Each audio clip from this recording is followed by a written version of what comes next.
এই পাগলা মসজিদের সূচনাটা কেমনে হলো? 2 নম্বর, পাগলা মসজিদ কেন হলো, কখন থেকে হলো? 2 নম্বর। 3 নম্বর হইল এই মসজিদে মানুষের দান করার প্রবণতাটা কবে থেকে হলো, কিভাবে হলো? এই 3টা বার জানা দরকার আছে না? আজকাল তো মোবাইলের যুগ। ফেসবুকের মধ্যে পাগলা মসজিদ সম্পর্কে নানান কথা আসে, হ্যাঁ, ভুয়া কথাবার্তা। এমনও কথা আছে যে নদী দিয়া এক বুজুর্গ জায়নামাজ বিছায়া পানি দেয়ছে, তো ভুয়া কথা। হ্যাঁ, এমনও কথা যে শহীদ পাগলা চিনেন? শহীদ পাগলার মাধ্যমে এই মসজিদ হয়েছে, এই জন্য পাগলা মসজিদ। 1 নম্বর 100% না, 500% মিথ্যা। হ্যাঁ, শহীদ পাগলা কবে? আমি তো দেখছি, আমি আসছি তো এই পাগলা মসজিদে 1979 সালে আসছিলাম। দেখছি মানুষের কাছ থেকে চাঁদা করছে, টিন কালেকশন করিয়া বিভিন্ন জায়গায় দিছে, কি করছে আল্লাহ জানে। পাগলা মসজিদে যে শহীদ পাগলা যে একটা কিছু টিন দিছে, এটা আমি জীবনেও দেখি নাই আমার এই 46 বছরের মধ্যে। আলহামদুলিল্লাহ, এই সেপ্টেম্বরে আমার 46 বছর অতীত হয়ে গেল, 47 শুরু হয়ে গেল, যদি আল্লাহ যতদিন রাখে। কাজেই এই সমস্ত কিছু না। তখন তো পাগলা মসজিদ কেন, তখনের অবস্থা অন্যরকম ছিল। গুরুদয়াল কলেজের প্রফেসর জিয়াউদ্দিন সাহ, আজ থেকে 50 বছর আগে উনি একটা লেখা দিছিলেন। উনি বলছিলেন যে 250 বছর আগে এই পাগলা মসজিদের সূচনা হয়। 50 বছর, এখন আরো 50 বছর, তাহলে 300 বছর আগে হইল পাগলা মসজিদের সূচনা। 300 বছর এটা খুব বেশি মনে হয়। 300 বছর, 100, 200, 300, আমার এই বয়স এখন 80 চলছে। হ্যাঁ, 300 বছর কি? 300 বছর আগে এটার সূচনা। সূচনাটা কেমনে হলো এটা আমি বলতেছি। এটা একটা ছোট্ট একটা টিলার মতো ছিল। হয়বতনগরের জমিদার বাড়ি, তাদের প্রপার্টি ছিল। কথাটা লক্ষ্য করেন, বাস্তব কথা এগুলি। আল্লাহ বোধহয় কথাগুলি বলার লাগেনি, আমারে এখনো বাসায় রাখছে, কবে যেন চলে যায় জানি না। এটা দেওয়ান বাড়ির, অর্থাৎ হয়বতনগর জমিদার বাড়ির প্রপার্টি ছিল। এই টিলাটা ছিল সোয়ারিঘাট। তারা এখানে আইসা নৌকায় উঠে বিভিন্ন জায়গায় সায়ের করত। হ্যাঁ, আগে তো এমন ছিল না, খরস্রোতা নদী ছিল, চতুর্দিকেই পানি স্রোত। আমি নিজে দেখেছি ভাটি, এই মিঠা বন, ইটনা বন, আরো যত বন আছে ভাটি এলাকায়, সেখান থেকে ডাইরেক্ট নৌকা নিয়ে মহিলারা আসছে পাগলা মসজিদে। পাগলা মসজিদে মহিলারা নৌকা দিয়ে আসছে, নৌকা দিয়ে গেছে।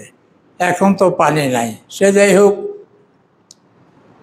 এই টিলার উপর আমাদের অফিসে কিছু কাগজপত্র ছিল, এখনো আছে কিনা জানি না। এই কাগজপত্রে বোঝা যায় যে এই টিলার উপরে একটা মসজিদ হলো। তারা জমিদার ফ্যামিলির, তারা 2 জন মহিলা একটা ছোট্ট মসজিদ দিল। কেন দিল? এটারও একটা কথা আছে। হয়বতনগর এখান থেকে খুব বেশি দূরে না, তখন তো এত মানুষের সমাগম ছিল না, সেখান থেকে আজান শুনতো ওই টিলার উপরে, তারা আসতো, আয়া কোনো মানুষ পাইতো না। হ্যাঁ, তারা কি করলো, এখানে যে আজান হয় মানুষ নাই, এই জায়গাটা আমাদের, আমরা এখানে একটা ছোট্ট মসজিদ আমরা দেয়া দিই, এই দেওয়ানবাড়ির তারা এখানে একটা মসজিদ দিল। তখন তো এত কিছু ছিল না, এই কোণার মধ্যে ছোট্ট একটা মসজিদ ছিল, দেওয়ানবাড়ির তারা দিছে। এরপরে মসজিদ আলহামদুলিল্লাহ তো হইল তখন প্রায় 300 বছর আগে। যারা দিছে কাগজে পত্রতে নাম আসে দেওয়ান আয়শাদাত খান, আর একটা নাম আছে দেওয়ান জিলকদর খান। তাদের প্রপার্টি ছিল সুলাইখা মাঠ, তাদেরই প্রপার্টি ছিল। এই দেওয়ান আয়শাদাত খান, জিলকদর খান জমিদার ফ্যামিলি, দিনদার ফ্যামিলি, আল্লাহওয়ালা ফ্যামিলি ছিল। হ্যাঁ, সেখানে মৌলানা আতহার আলী রহমতুল্লাহ আলাই ছিলেন প্রথম। এই তারা চিন্তা করিয়া এই টিলার মধ্যে ছোট্ট একটা মসজিদ দিল। এখন পাগলা মসজিদ কেন হলো, পাগলা কেমনে হলো?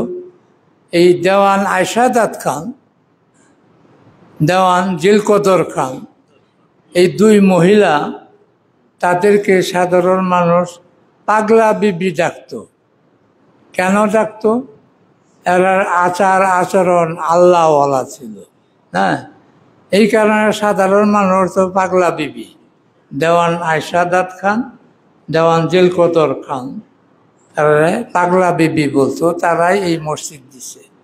বেশ কিছুদিন পর্যন্ত পাগলা বিবির মসজিদ, পাগলা বিবির মসজিদ বলে এটা প্রচলিত ছিল।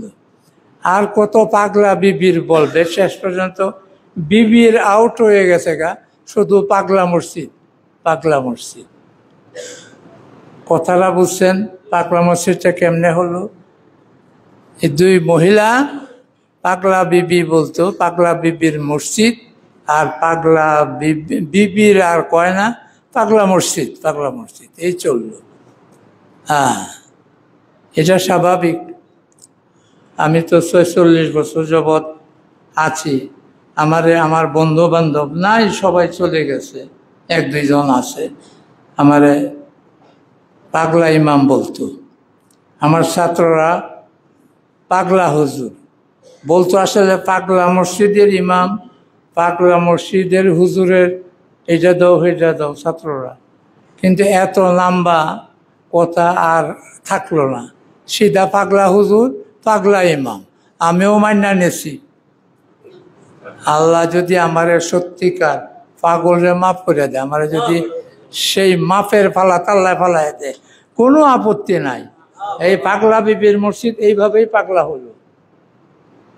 পাগলা মসজিদের ইমাম সিধা পাগলা ইমাম, যেমন আমারে কয়। হজের সময় একবার, অনেক আগে, প্রায় 20 বছর আগে হবে, হজে যারা নিল, জুনায়েদ আমার ছাত্র, সে হাজিদেরকে 4-5টা গাড়ি করছে জিয়ারা করাবে, জিয়ারত। বিভিন্ন জনের বলতেছে আপনি অমুক গাড়িতে যান, অমুক গাড়িতে যান। কারো বলতেছে যে আপনারা পাগলা হুজুরের গাড়িতে যান, সেখানে যায় বসে। আমি তারে ডাক দিলাম, এই জুনায়েদ, জি হুজুর, তুমি মক্কায়ও আমার পাগলা হুজুর কও? হুজুর, পাগলা মসজিদের ইমাম সাহেবের গাড়িতে যায় বসেন, কত নাম বা আয়াত বলার সুযোগ নাই, এই জন্য পাগলা হুজুরের গাড়ি দিয়ে বল। হ্যাঁ, আচ্ছা ঠিক আছে, বলো তোমার সহজ যেভাবে। সে যাই হোক, পাগলা মসজিদের সূচনাটা বলছেন, বুঝছেন তো, 300 বছরের আগে। আর পাগলা মসজিদ কেন হলো? যারা দিছে পাগলা বিবি আয়শাদাত খান, দেওয়ান জিলকদর খান, পাগলা বিবি বলতো। এই পাগলা বিবির মসজিদ আর বিবির আর নাই, এখন সিধা পাগলা মসজিদ। এখন 2টা পয়েন্টই আলোচনা হয়ে গেল। আর একটা কথা, যে মানুষের দান করার যে প্রবণতাটা, এটা কেমনে হলো? আগে তো এত মানুষ আসতো না। আমি তো 1979 সালে আসছি। পরে 30-35 জন 40 জন মানুষ নিয়ে জুম্মার নামাজ পড়ছি। এই কোনার মধ্যে একটা মসজিদ ছিল, আর এই সমস্ত জায়গা ডুবা জায়গা ছিল, ক্ষেত ছিল 3-4 ফুট নিচে। সেই জায়গায় নামাজ পড়ছি আমি। 40-50 জনের ঊর্ধ্বে মানুষ জুম্মার নামাজ পড়ছি। কখন তো বোধ হয় 100 মানুষ হয় নাকি পাগলা মসজিদ জুম্মার মধ্যে? হ্যাঁ, 20,000। ওরে বাবারে, শূন্য বেড়ে গেছে। সে যাই হোক, হ্যাঁ, এই পাগলা মসজিদ তো আগে এই যে মানুষ যে দান করার প্রবণতাটা, ছোট আছেন সময় তো মানুষ কম, কিন্তু এই প্রবণতাটা আরো আগের থেকেই। দেওয়ানবাড়ির, হয়মতনগর দেওয়ানবাড়ির লাস্ট জমিদার, ওনার নাম ছিল মান্নান দাদ খান। কি নাম? মান্নান দাদ খান, হয়মতনগরের লাস্ট জমিদার। ওনারে আমি দেখি নাই, তবে দেখছি মারা যাওয়ার পর তার লাশ গিয়া দেখছি। আমি ছোট জামিয়া আমদানিয়াতে পড়ি, লাশ যায় দেখছি।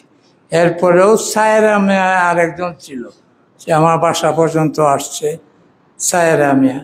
এই লাশ জমিদার মান্নান দাদ খান, উনি আমার এক আত্মীয়র সাথে বলছেন, এই পাগলা মসজিদ হওয়ার আগে তাদের ফ্যামিলির লোকজন দেখলো হিন্দু প্রধান এলাকা ছিল, হিন্দু প্রধান এলাকা, আর এটা খরস্রোতা নদী, খরস্রোতা নদী। হ্যাঁ, তো উনি বলতেছেন এখানে হিন্দু লোকেরা আইসা ভুগ দেয়, নদীতে ভুগ দেয় না কি, পূজা করিয়া পরে মূর্তি বানায়া পূজা করে, আর এই মূর্তি আর আবার বাঁশ দেয়া খাওয়াইয়া পানি দিয়ে ডুবাইয়া মূর্তির 12টা বাজায় দেয়। হ্যাঁ হ্যাঁ, এই আবার ভুগ দেয়, ভুগ কলা এটা হেলা ভুগ দেয়। স্বল্প মুসলমান ছিল, তারাও আইসা হিন্দুদের সাথে এই ভোগ দিত, বুঝলেন, মসজিদ নির্মাণের আগে। উনি ইতিহাসটা বলছেন, যার কাছে তিনি আমার কাছে বলছেন। হ্যাঁ, এই অবস্থা তো ছিল না, এখন তো পানি নাই। 1988 সালে বন্যা হলো, ছোট মসজিদ, আমার বাসা দুচালা, একটা টিনের ঘরের মধ্যে ছিল, ওই জায়গার মধ্যে। এটা তো সব ডুবা জায়গা। হ্যাঁ, এত পানি হয়েছে, বাসা থেকে মসজিদ পর্যন্ত বাঁশের সাঁকো দিয়ে আসছি মসজিদে, ওই রাস্তা সব ডুবে গেছে। হ্যাঁ, 1988 সালে। কাজে তখন তো আরও কেমন ছিল। হ্যাঁ, মান্নান দাদ খান বলছেন এখানে মুসলমান যারা আছে, স্বল্প মুসলমান, তারা হিন্দুদের সাথে আইসা ভোগ দেয়, হিন্দুরা যা দেয় এগুলি দেয়। হ্যাঁ, তো মুসলমানরা যে দিবে কোনো মসজিদ ভিত্তিক দিবে, হিন্দুদের সাথে কেন দিবে? এই যে দেওয়ার প্রবণতাটা কিন্তু তখন থেকেই মসজিদ। মান্নান দাদ খান বলছেন যে এটা মসজিদ হওয়ার আগে এই গোটা কিছু মুসলমান যারা ছিল হিন্দুদের সাথে হিন্দুদের প্রথা অনুযায়ী ভোগ দিত। তো এখন ওনারা চিন্তা করলো মুসলমানরা কিছু দিতে হলে মসজিদ ভিত্তিক দিবে, তাই তারা এখানে একটা কি করছে, তাদের টিলার উপর, যেহেতু এটা তাদের প্রপার্টি, ছোট্ট মসজিদ দিল। এই মুসলমানরা এই মসজিদে দেয়।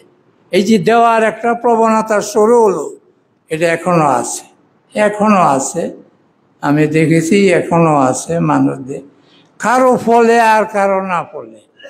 এরকম তো হয় নাই যে কেউ আসে তারই সব কিছু মঞ্জুর হয়ে গেল।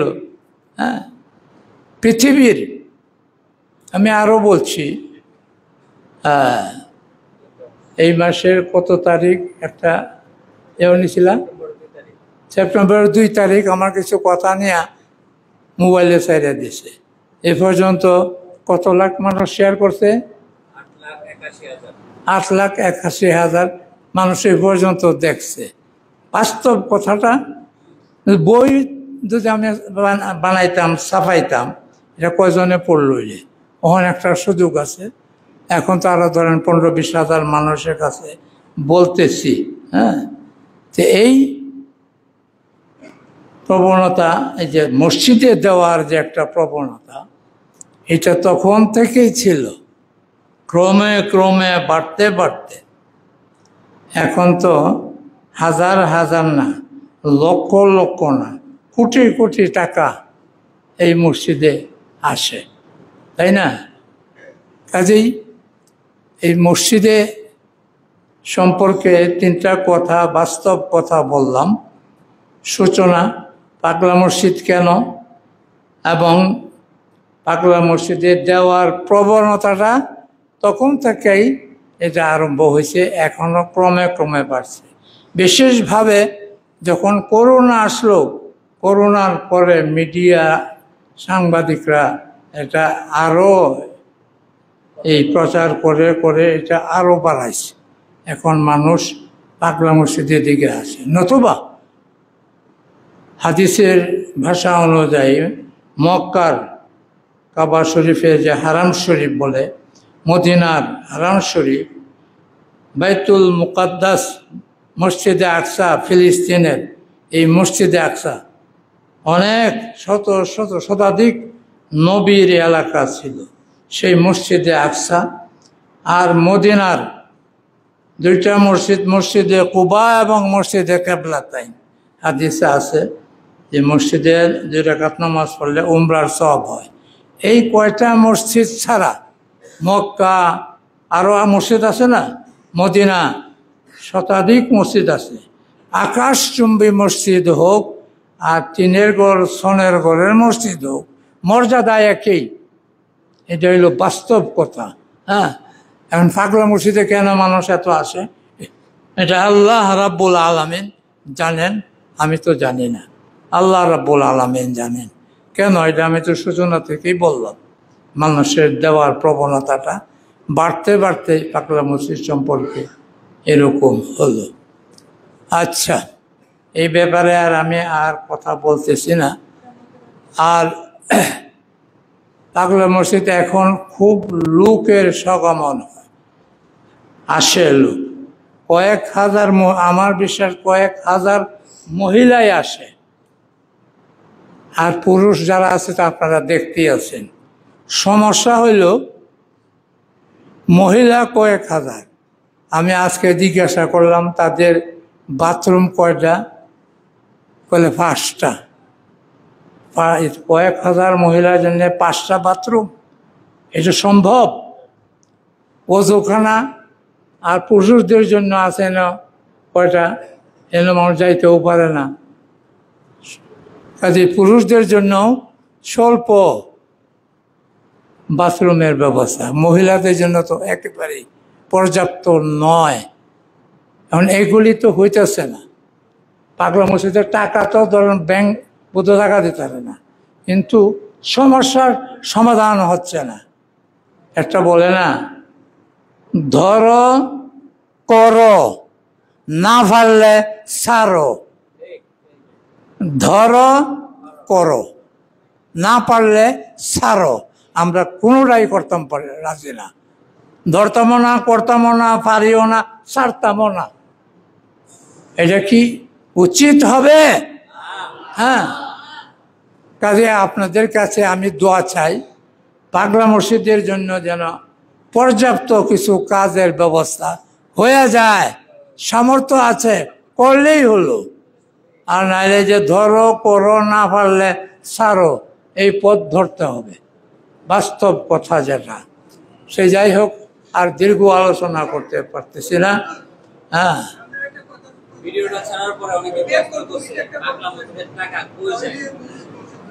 পাগলা মসজিদের টাকা কই যায়?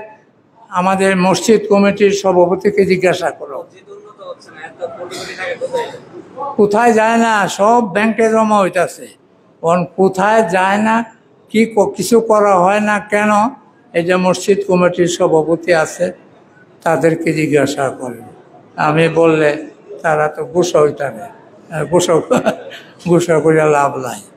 সে যাই হোক, দোয়া করেন যে পাগলা মসজিদে মানুষ দান করে, সেই দানের যেন সুব্যবস্থা আল্লাহ কইরা দেয়। সেই দানের মাধ্যমে আমার সাথে তওবা ইস্তেগফার করেন। প্রতি শুক্রবারের একটা বিশেষ আমল আমার। তওবা ইস্তেগফার ছাড়া মৃত্যুবরণ